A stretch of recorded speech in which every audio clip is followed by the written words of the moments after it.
Bonjour à tous, je suis Clarisse Dumazy, je suis responsable des projets chez Thanks for Nothing. Je suis très heureuse et très honorée de modérer cette table ronde, qui je crois est la 5e de mon jour, quelque chose comme ça. On reçoit en ce moment même deux personnes qui se connaissent très bien, qui ont travaillé à plusieurs reprises ensemble. Donc je parle de Galit Kenan. Donc Galit, vous avez rejoint le monde des ONG dans les années 2000. Vous avez notamment été directrice de la fondation Hommes de Parole. Vous avez contribué aussi à la création de l'Institut Tolerance Watch, qui a été intégré à l'ONU par la suite. Vous avez également travaillé avec Yann Arthus Bertrand pendant des années à la tête de la fondation Good Planet. Puis, il y a un peu plus de 5 ans, vous avez rejoint l'Institut Jane Goodall en France.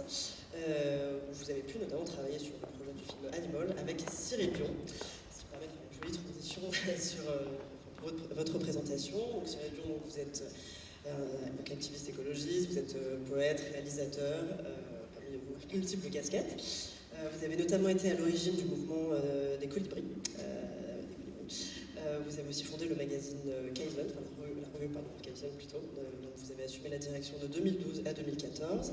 En 2015, vous avez réalisé le film Demain avec Mélanie Laurent, qui a remporté notamment le César du meilleur documentaire. Et en 2019, vous avez attaqué la réalisation d'un film centré sur 3 personnages avec le Jane Goodall Institute, du coup Jane Goodall et 2 jeunes, Bella et Vipoulane. Je vous propose de regarder un extrait de ce film et après qu'on discute ensemble.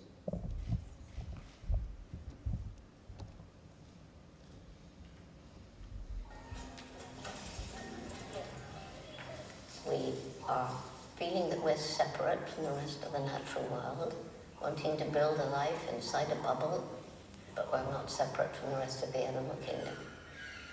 I mean, chimps, they have emotions, communication gestures the same as ours, kissing, embracing, holding hands, patting one another,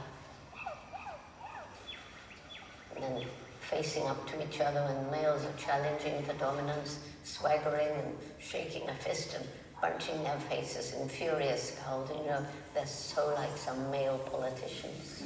Do you have any favourite moments you've had with chimpanzees?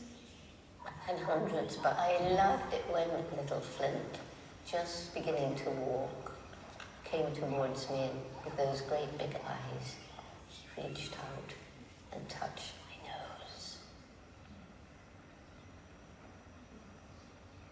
And it was just so magic. They were beginning to lose their fear. You know, it was a real connection. As a child, I idolised Jane Goodall. I avidly paged through pictures in National Geographic. Jane walking barefoot on thick jungle branches. Jane gazing into a forest canopy, thrumming with life. She was everything I wanted to be.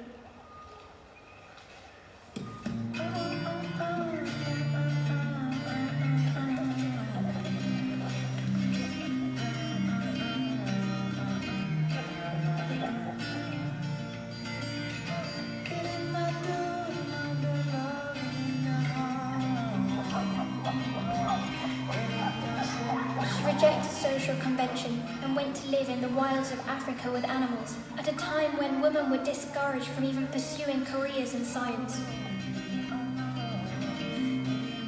She redefined what it means to be human by discovering that we're a lot more similar to chimps than we assume.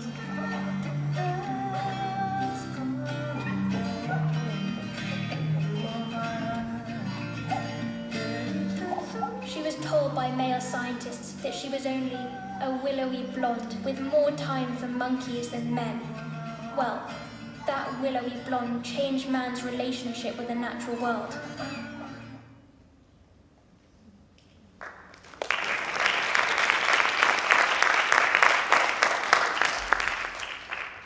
Avant de reparler du projet que vous avez en commun à travers ce film, est-ce que Galit, vous pouvez commencer par rappeler un petit peu l'engagement de Jane Goodall depuis plus de 60 ans?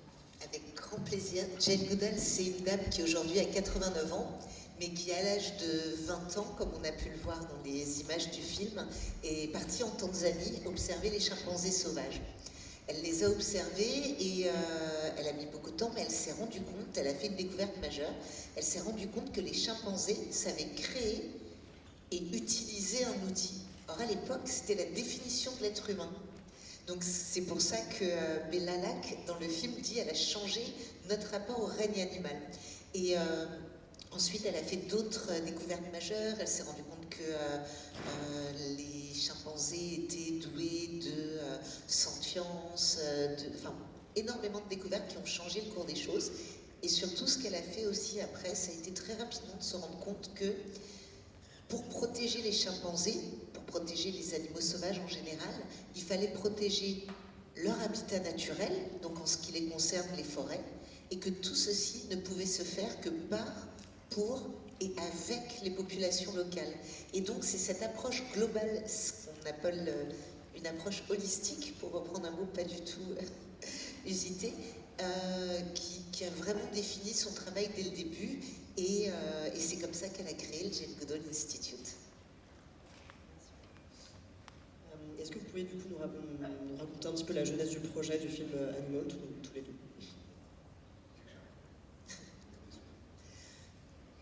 Tu la raconteras quand même mieux que moi, comme jeunesse, je pense. Non. Bonjour tout le monde.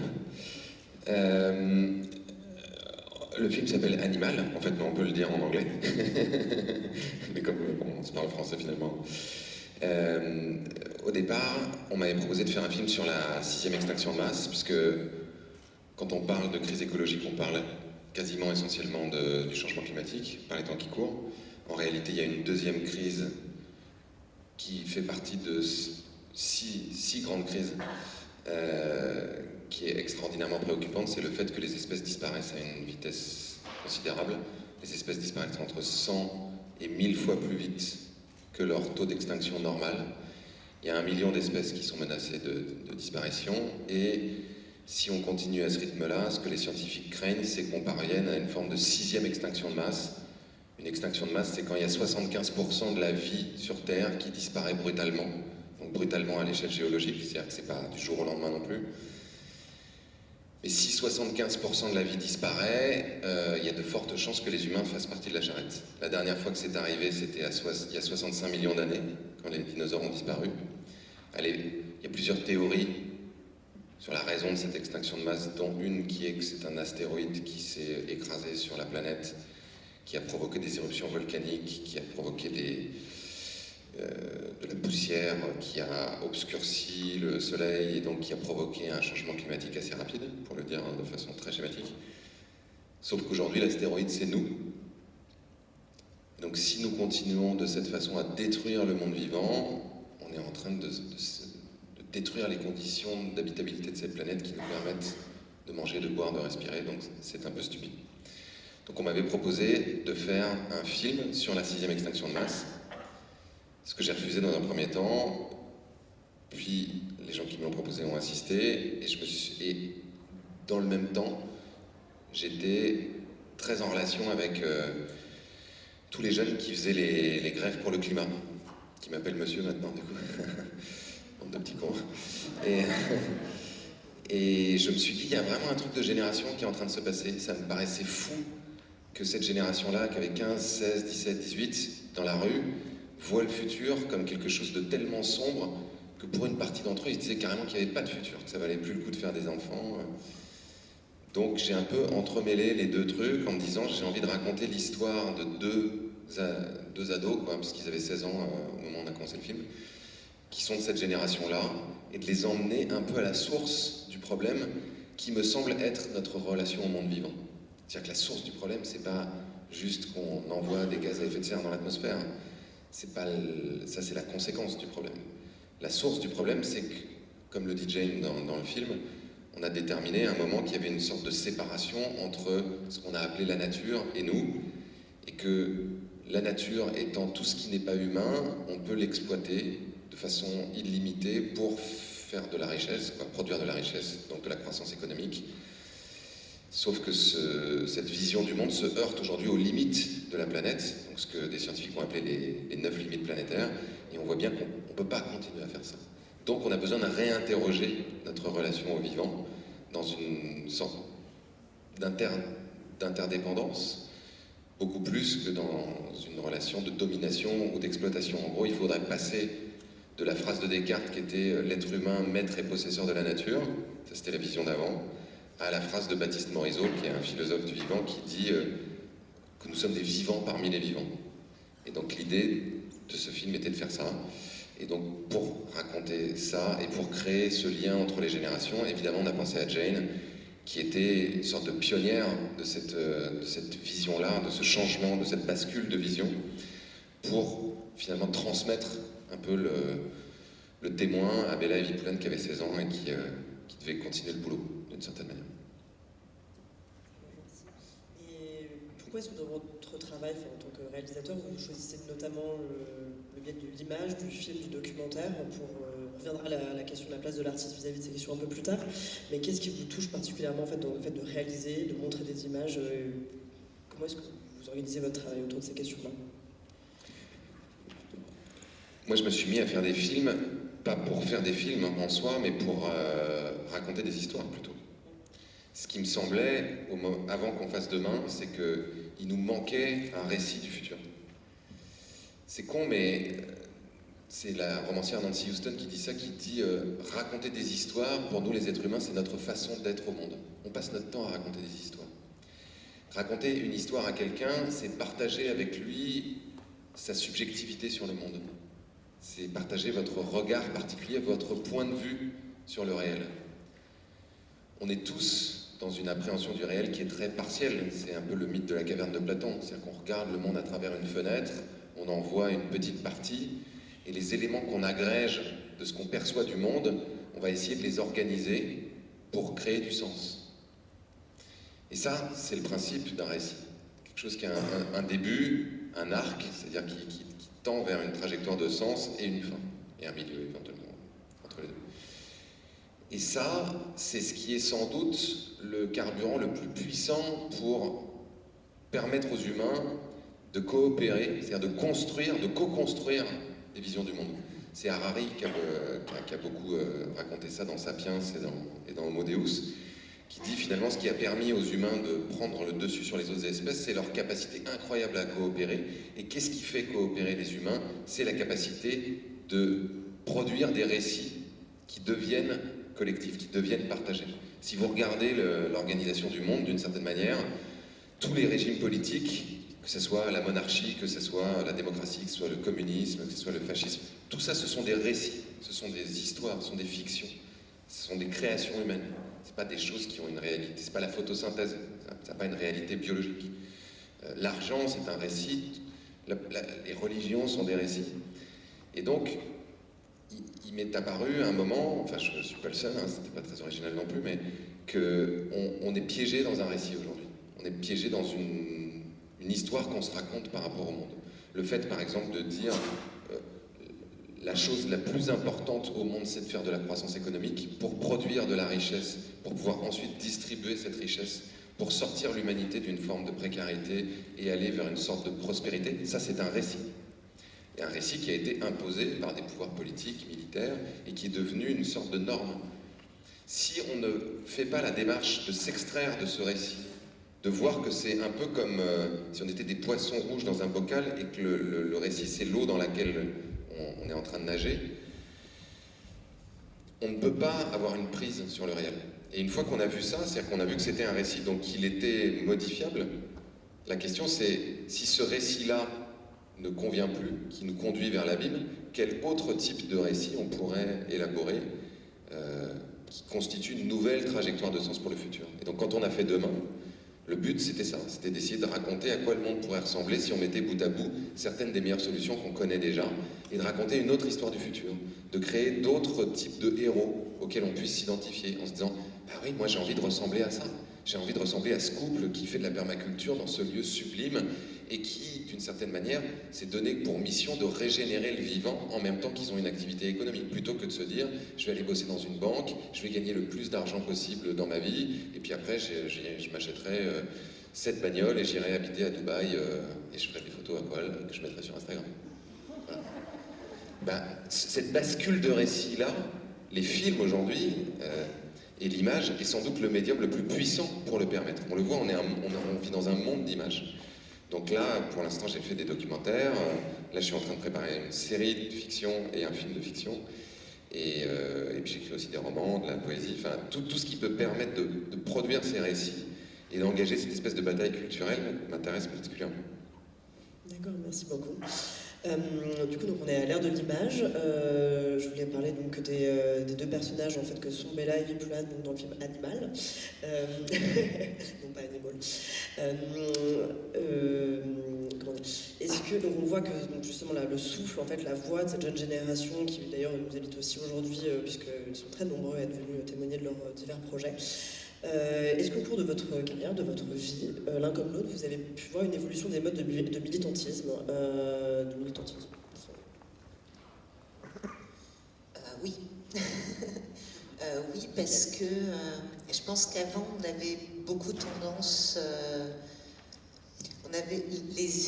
les vieux avaient tendance à se dire, bah, c'est les jeunes qui bosseront. Et c'est eux qui feront le changement. Sauf qu'un jour, on s'est dit, ça va juste pas marcher, on va peut-être commencer à agir. Il y a l'éco-anxiété que tu mentionnais tout à l'heure, qui est aussi devenu de plus en plus prégnant, qui a changé les choses. Le fait que, je crois, depuis très longtemps, on sait, les scientifiques nous alertent, les activistes nous alertent, les gens de terrain nous alertent, mais tout d'un coup, c'est comme si c'était devenu, depuis 10-15 ans, beaucoup plus réel, beaucoup plus sensible, et que les gens ont vraiment envie d'agir. Et ça, pour moi, c'est ce qui a le plus changé. C'est aussi que ces discours qui étaient considérés comme vous êtes une minorité un petit peu extrémiste, voilà, tout d'un coup est passé dans le grand public. Aujourd'hui, la chute du vivant, j'ai l'impression, fait vraiment partie du débat public. Ça fait partie des choses dont on parle. On parle du GIEC, mais on parle aussi de l'IPBES. Donc on parle plus que uniquement du changement climatique, et déjà on en parle. On reconnaît le rôle de l'être humain dessus, et on parle de cette chute de la biodiversité qui est extrêmement alarmante. Donc j'ai l'impression que les choses sont plus établies, vécues par tous comme une réalité, qu'il y a moins de déni, et plus l'envie d'agir, et moins l'envie de se dire « Oh ben, moi je vis ma vie tranquille et c'est ceux d'après qui vont agir ». Après, il y a autre chose qui est aussi la façon d'agir. On a tendance parfois à parler, il y avait Camille Etienne tout à l'heure sur scène qui parlait de ce soulèvement. On a tendance à croire qu'aujourd'hui, plus qu'avant, on se soulève. Greenpeace en son temps, Sea Shepherd dans son temps le faisait également, un peu comme un XR le fait aujourd'hui. Extinction Rebellion peut le faire aujourd'hui. Donc voilà. Après, je suis quelqu'un de très positive, et j'ose penser et espérer qu'on est tous ensemble sur ce bateau. Et oui, si les choses ont un petit peu changé, si les façons de l'aborder ont un petit peu changé, concrètement, la seule conclusion, c'est qu'il faut agir, et maintenant, et tout de suite, parce que la fenêtre d'action existe, mais elle est petite. Donc, ça serait ça.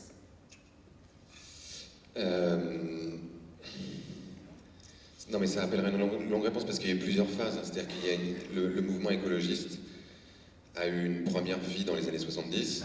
C'est quand même intéressant de se dire qu'en 1970, première fois qu'il y a le jour de la Terre, il y avait 20 millions d'Américains dans les rues. Est-ce que vous imaginez aujourd'hui 20 millions d'Américains pour l'écologie?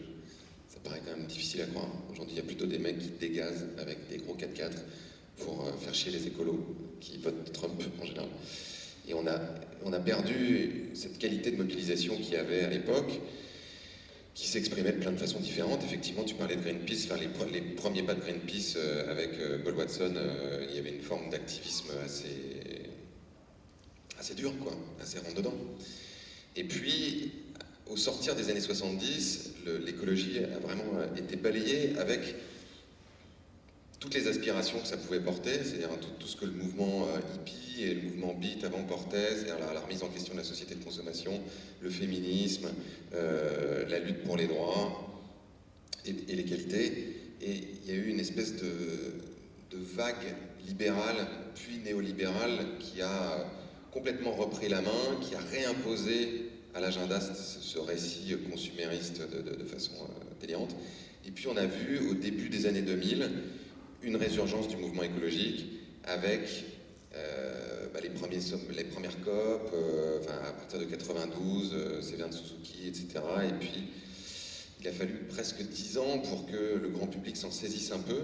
Et là, les moyens d'action ont vachement changé. Enfin, quand on pense à 2004, premier bouquin du WWF qui s'appelait genre 100 gestes pour la planète, donc c'était vas-y, brosse-toi les dents, tu vois, recycle. Donc les gens disaient, ah ouais, recycler, génial, incroyable. Défi pour la Terre 2005, Fondation Nicolas Hulot, c'était ça. C'était tu dis tes petits gestes et puis on a un compteur qui te montre les tonnes de carbone que tu as économisé.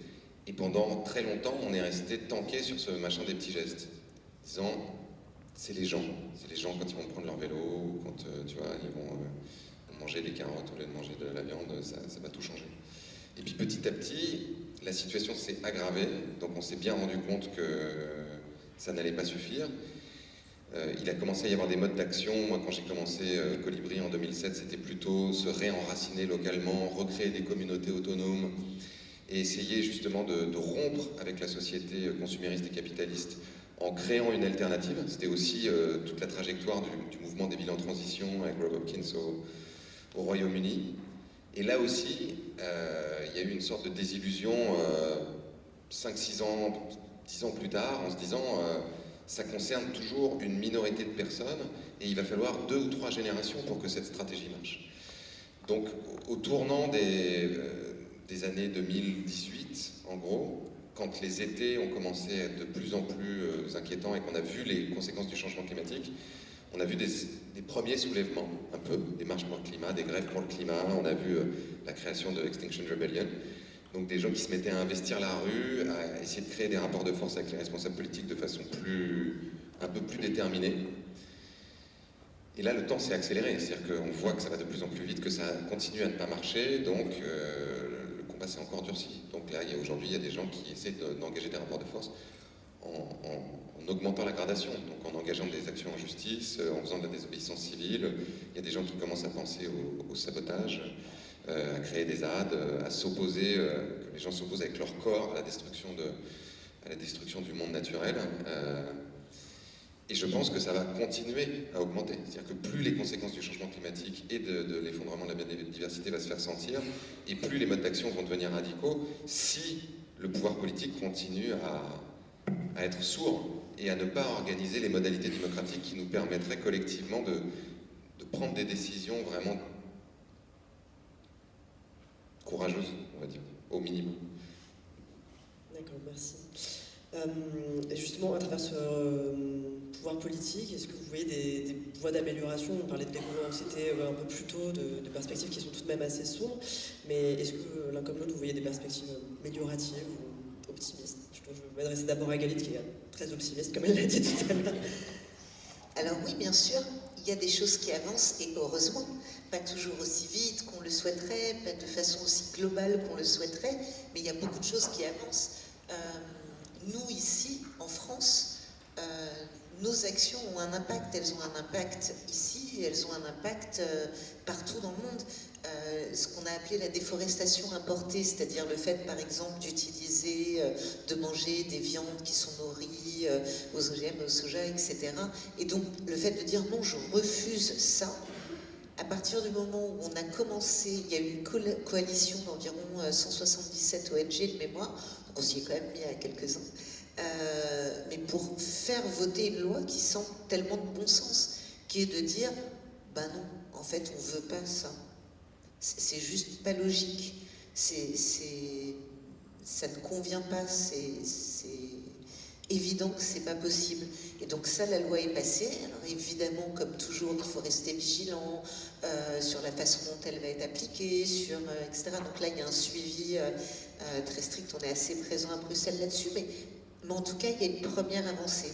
Ça veut dire qu'il y a une première façon d'écouter la voix du peuple. De la même façon, nous, sur le trafic des animaux sauvages, qui est un sujet qu'on porte évidemment beaucoup, on sait que le trafic est possible parce que la loi qui existe laisse énormément de zones d'ombre, parce qu'il n'y a pas assez de moyens. Une fois qu'elle est appliquée, est-ce que les peines qui vont être encourues vont être suffisantes ? Est-ce qu'elles vont être appliquées? Et ensuite, est-ce qu'il y a suffisamment de sanctuaires, de refuges pour pouvoir récupérer ces animaux sauvages et pouvoir leur donner une seconde vie, une seconde chance? Ne serait-ce que là-dessus, il y a une loi internationale qui est en train d'être mise en place. Et oui, ce qu'il y a là d'intéressant, c'est au niveau de l'ONU, donc c'est ça ce qu'il y a d'intéressant, c'est qu'elle prend en charge, elle prend en compte l'ensemble du process, pas uniquement comme a pu le faire la loi sur le bien-être animal en France. Là, par exemple, on a dit, bon, bah, on arrête les spectacles d'animaux sauvages dans les cirques. Bon, ça peut sembler relativement évident à certains. En tout cas à moi. Mais si on ne pense pas à où ces animaux vont aller, est-ce qu'on est sûr que leur bien-être va être plus établi dans les refuges, sachant qu'il n'y a pas de qualification juridique des refuges en France? Donc n'importe qui peut se réveiller en se disant bah, moi je suis un refuge, donnez-moi les animaux, etc. C'est un peu compliqué. Si des circassiens, on va les voir et qu'on part du principe que ce sont des gens mauvais qui n'aiment pas les animaux et qui les traitent mal tous, c'est pas la meilleure façon d'engager un discours et un dialogue et une relation aboutie. Donc oui, il y a des lois, oui, ça avance. Après, il faut être vigilant sur la mise en place de ces lois et sur le fait qu'il faut continuer. Je ne saurais que trop tous vous engager à suivre les actions de Bloom, par exemple, actuellement, sur la pêche. Ouais, il y a encore beaucoup de choses. Il y a beaucoup de choses à faire. Ok. Juste pour revenir un petit peu au film Animal, du coup, dont on parlait un peu plus tôt, comment, parce que donc, les associations, on en parlera un petit peu plus tard, ont vraiment toujours, enfin les associations, les fondations ont toujours besoin d'avoir leur voix mise en exergue. Comment est-ce que le film a pu être bénéfique au Jane Goodall Institute? Nous, ça a été un cadeau merveilleux que nous a fait Cyril, vraiment. Ça permet d'abord, plus que tout, de porter toutes les valeurs dont tu parles, qui sont des valeurs que notre institut porte. Donc ça, c'est merveilleux quand on touche des centaines de milliers, des millions et des millions de personnes, comme tu sais le faire, grâce à un film. C'est extraordinaire, c'est la première chose. Ça permet de reparler de tous ces sujets, même des sujets qui sont difficiles à aborder, que les gens n'ont pas obligatoirement envie d'entendre ou de voir. Et tu arrives à le faire d'une façon où on accepte de le voir et de se dire « Ah, mince, moi aussi j'ai une action, moi aussi je peux agir à ce niveau-là ». Ça va être le premier niveau. Le deuxième niveau, c'est évidemment de faire connaître l'action de l'ONG, en l'occurrence du Jane Goodall Institute, en faisant mieux connaître Jane et nos actions de terrain, en montrant la complexité de la mise en place de tous ces projets pour protéger le vivant. Protéger le vivant, c'est une question d'équilibre, ça demande du temps long, ça demande d'impliquer tout le monde, les populations locales. On ne peut pas venir et agir du jour au lendemain. Nous, ça fait plus de 60 ans qu'on est présents sur le terrain en Afrique et c'est pour ça aussi, je crois que certains projets fonctionnent vraiment bien, parce que ça coule. Un film comme celui-là, ça permet de montrer ce qu'on fait, ça permet de... Tu nous as associés au crowdfunding que tu as mis en place. Notre site internet a explosé dès le premier jour parce que les gens ont vu contrepartie offerte au Jane Goodall Institute et sont venus visiter notre site, mais sont venus se renseigner sur les projets eux-mêmes. Et c'est ça ce qui était merveilleux, c'est que les gens ne sont pas juste arrêtés au début. On a rarement eu des visites aussi longues sur notre site internet, aussi pointues, où les gens... c'était pour nous...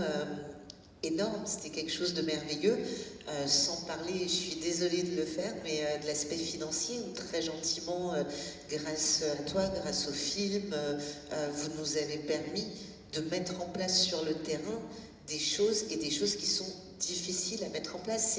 C'est toujours plus facile de demander aux gens, est-ce qu'on peut avoir de l'argent pour recueillir ce pauvre petit animal orphelin, regardez, il a un œil en moins, je pense à un chimpanzé spécifique, malheureusement, qui a une vie horrible, enfin bon voilà.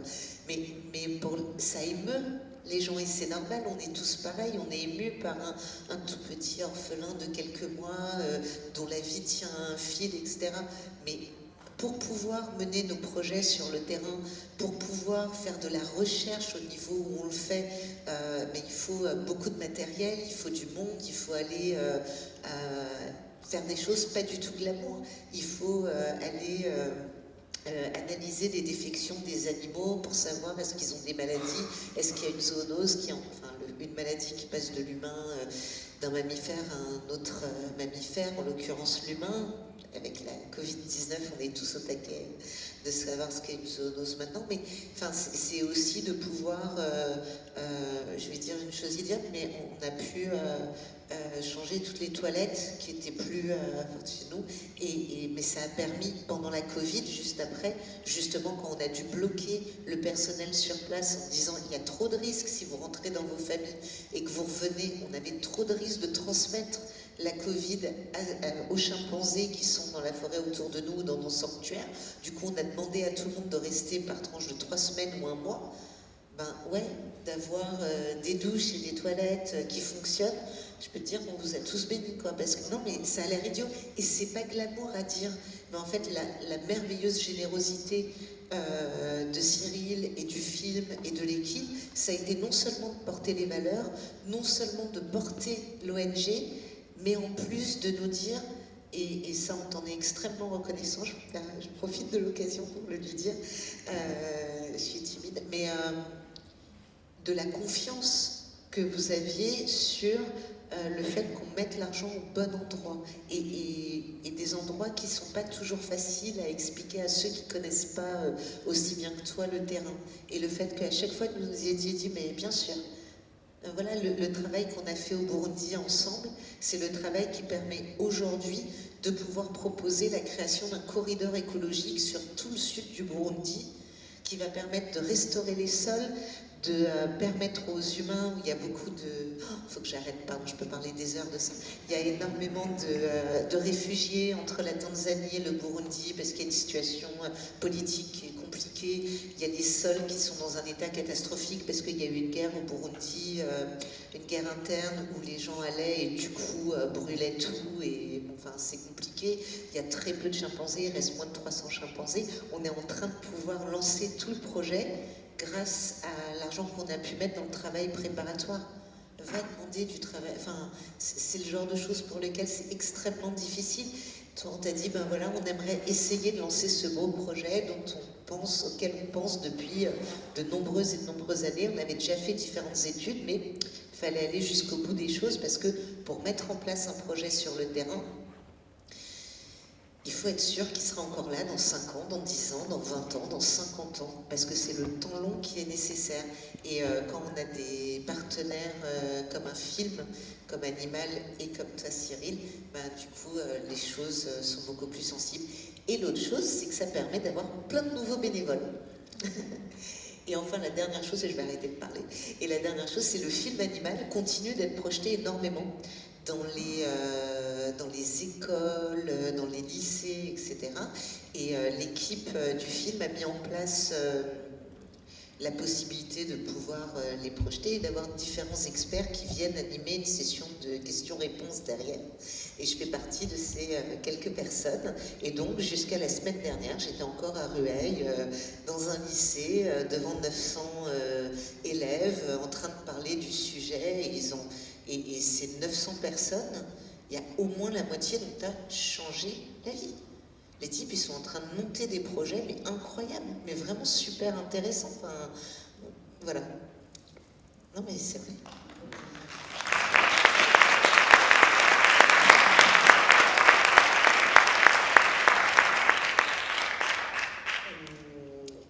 Donc c'est un colloque sur l'engagement, mais aussi un colloque sur l'art, et sur les liens entre les deux. On parlait un peu plus tôt du médium, donc du documentaire, du film, du coup, qui avait permis de mettre en lumière vos causes. Est-ce que vous pensez à d'autres médias en fait, qui pourraient permettre de mettre en valeur la cause, notamment la cause environnementale, enfin la défense de l'environnement, ou est-ce que vous pensez à des artistes en particulier qui pourraient servir cette cause-là, celle qui vous tiennent à cœur? Oula. On termine demain matin, alors si on commence... C'est parti, on a la chance quand on s'appelle le Jane Goodall Institute et que je crois que les gens ont confiance sur notre travail de terrain Et donc différents artistes connaissent le travail à la fois de Jane et de l'Institut. Et du coup, on a la chance d'avoir des photographes qui nous soutiennent, que ce soit Savato Salgado, Nick Brandt, Yann Arthus Bertrand, Nicolas Henry, etc. Vraiment de nombreux artistes. On a également la chance d'avoir des sculpteurs, on a des graphistes. Il y a Amo en France, à Bordeaux, qui nous soutient de façon merveilleuse, non seulement en nous proposant d'illustrer, non seulement en nous proposant de vendre des œuvres à eux, etc., mais aussi en participant. On a un programme qui s'appelle Roots and Shoots, donc des racines et des bourgeons, qui accompagne les jeunes qui ont envie de changer le monde et qui ont envie d'agir pour un monde meilleur. Et c'est des artistes qui parfois vont s'engager, comme Laure Modesty, comme Amo, comme Thierry Guillot, qui vont avec eux et qui leur disent: qu'est-ce que vous voulez qu'on crée? Comment on peut créer une œuvre qui va parler à votre communauté? Alors que ce soit votre lycée, votre fac, votre ville, etc. Et ça, c'est vraiment quelque chose de merveilleux. On a aussi la chance d'avoir des artistes qu'on connaît moins, qui tout d'un coup se lèvent et nous soutiennent. On vient de décider de faire un dîner de gala durant le festival de Cannes, donc là, le 23 mai, et il y a ce qu'on appelle une silent auction, donc une vente aux enchères qui va commencer là le 8 mai, et on l'a mis en place en 4 jours. Voilà, et il y a 13 artistes qui ont tout de suite répondu présent, etc. Enfin, c'est le truc merveilleux de travailler à la fois en ONG, à la fois environnemental, à la fois avec du travail de terrain et à impact. C'est que les gens sont d'une gentillesse extrême avec nous. Et les artistes ont un tel impact, ont une telle façon de communiquer avec le cœur. Nous, on est beaucoup sur la science, la recherche, les chiffres clés, notre travail de terrain, etc. Et tout d'un coup, avec leur art, ils parlent au cœur aux gens. Et ça, c'est merveilleux, parce que ça complète d'une façon qu'on ne saura jamais faire. C'est une grande chance, ouais. Oui, c'est vrai, quand on y pense. Bien sûr que tous les artistes peuvent participer à ça. Bah là, je crois que Coal fait partie des partenaires un peu de C'est une initiative qu'on a relayée. Mais donc c'est une association qui regroupe des artistes contemporains qui essayent de mettre leur œuvre dans cette espèce de sillage-là. Mais il y a des architectes, il y a des chanteurs et des chanteuses. Là, hier, j'étais au concert d'Émilie Loiseau, par exemple. Tout son dernier album est vraiment complètement tourné vers ça. Je suis assez ami avec Dominica, qui s'est mis à écrire des chansons aussi qui parlent de ça, et je crois que de plus en plus ça va se faire. Même, enfin bon, Michael Jackson, le pédophile, même en ce temps. Je fais Heal the World, quand même. Ce qui est quand même assez cocasse quand on y repense. Les peintres, les plasticiens, les cinéastes, les poètes. Là, on a monté un projet qui s'appelle Résistance Poétique. D'ailleurs, vous pouvez venir nous voir au Trabendo le 12 mai. C'est à côté du Zénith. On a mélangé la poésie, la musique, et on a fait participer des artistes contemporains. On a besoin de nouvelles représentations, on a besoin d'être touchés, on a besoin de nouvelles fenêtres sur le monde, de nouveaux récits, comme je le disais. Et les artistes peuvent, quelle que soit la discipline qu'ils exercent, être traversés par ça, et comme tout un tas d'artistes l'ont fait à travers les siècles. Enfin, quand on pense aux chansons de Dylan qui ont soulevé un peu l'antimilitarisme, et dans les années 60 par exemple, au moment de la guerre du Vietnam, ça avait de l'impact. Juste pour finir, très rapidement puisque l'heure tourne, comment est-ce qu'on peut vous aider dans chacun de vos projets? Donc évidemment financièrement, puisque vous l'aurez compris, les ressources financières sont fondamentales pour n'importe quel type de structure, mais aussi de manière bénévole. Et est-ce qu'il y a des initiatives que vous voudriez mettre en avant, soutenir à travers ce colloque? Merci beaucoup. Déjà, comme le fait Thanks for Nothing, en nous permettant très gentiment de pouvoir présenter ce qu'on fait, parler, expliquer au plus grand nombre. On a besoin de nous tous. On on a besoin tous ensemble d'agir, quel que soit votre combat, quelle que soit la façon dont vous avez envie de le faire. Il existe un tas d'ONG qui agissent pour le vivant, qui vous permettent de vous engager au quotidien, que ce soit en faisant des traductions depuis chez soi, en allant sur le terrain soigner des animaux dans les centres de soins sauvages, que ce soit en relayant les informations, que ce soit en allant tous ensemble manifester pour telle ou telle cause. Il y a énormément de façons de s'impliquer, autant de façons, autant de personnes, chacun d'entre nous peut le faire et nous donner la parole. Merci encore infiniment, c'en est une. Nous, on organise par exemple là le samedi 27 mai la finale d'un concours d'éloquence sur une paix durable. C'est à Paris, au Grand Palais éphémère, à Change Now. C'est 6 jeunes merveilleux qui ont envie de changer le monde et qui utilisent les mots pour le faire. Ils sont brillants et vraiment venez les soutenir, ils valent le coup, quoi.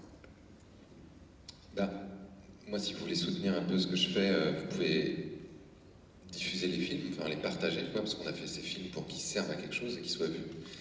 Donc en ce moment, Demain est sur Netflix, Animal est en VOD, sur toutes les plateformes de VOD, donc n'hésitez pas à partager ça. J'ai fait une série aussi qui s'appelle Un monde nouveau avec Thierry Robert, qui est toujours visible sur Arte, a priori, et sur la chaîne YouTube d'Arte. Donc c'est 3 épisodes qu'on a conçus comme une sorte de plan d'action face au changement climatique, un épisode sur résister, un épisode sur s'adapter, puisque les conséquences du changement climatique se font déjà sentir, et un épisode sur régénérer.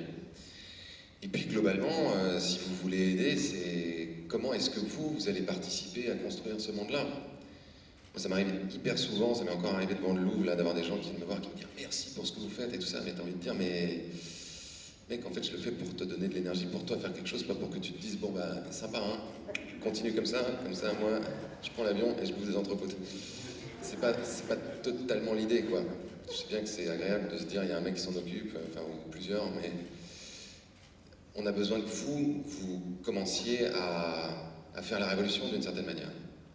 Donc ça, pour le faire, pour moi, vous avez 3 grands axes. Il y a l'axe de tout ce que vous pouvez faire dans votre vie de tous les jours, et ça je ne vais pas vous le répéter parce que ça fait juste 20 ans qu'on le dit, tu vois, de réduire ta consommation, en gros de vivre plus sobrement, de manger moins de viande, donc carrément de devenir végétarien, d'arrêter de prendre l'avion toutes les 5 minutes et de faire un long courrier plutôt tous les 5 ans, enfin normalement tout ça on sait, bon, donc vous pouvez faire ça. Il y a tout ce que vous pouvez faire dans votre vie professionnelle. C'est quand même là que vous passez le plus clair de votre temps. De 8h, enfin bon, peut-être 10h à Paris, jusqu'à 19h, vous mettez votre temps, votre énergie, votre matière grise au service d'un projet.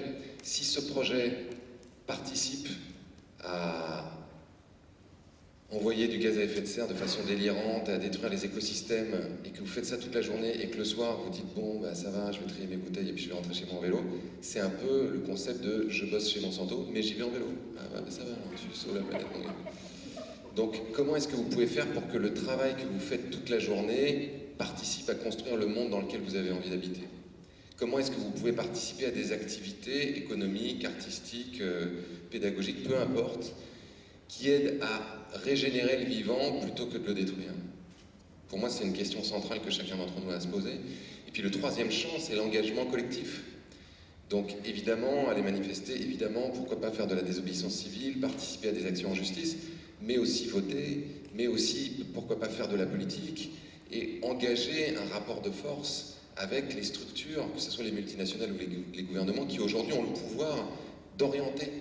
C'est le GIEC dans son dernier rapport qui disait les comportements individuels, c'est très efficace, mais s'ils sont massifiés, et pour être massifiés, on a besoin de politiques publiques qui soient déterminées. Si on veut vraiment que ça change profondément, on a besoin, c'est un peu comme un aiguillon de train, de changer l'aiguillon pour que... C'est Hubert Reeves qui disait ça, qui disait la crise écologique, c'est comme si on était dans un train qui fonce à 300 km/h sur une montagne. Le but, c'est pas de ralentir le train à 150 km/h, ce qui serait polluer moins. Le but, c'est de changer de train. Donc changer de train, ça veut dire changer la direction, l'orientation de notre société. Pour ça, les rapports de force sont indispensables. Et donc si chacun d'entre nous ne se bougent pas un peu les fesses pour faire en sorte que les gens qui soient élus soient des gens courageux, qui sont prêts à faire des trucs super, pour que les gens qui sont au pouvoir soient contraints d'une certaine manière, c'est-à-dire qu'ils ne puissent pas faire autrement que s'opposer à la volonté populaire, pour que les multinationales arrêtent de vendre des produits qui continuent à détruire les écosystèmes ou à déstabiliser le climat. Si on ne fait pas ça, je veux dire, personne ne va venir nous sauver. C'est un peu la phrase des Indiens Hopi qui disait « Nous sommes ceux que nous attendions ». Personne ne viendra. En fait, les gens qu'on attend, c'est nous-mêmes. Donc, allons-y.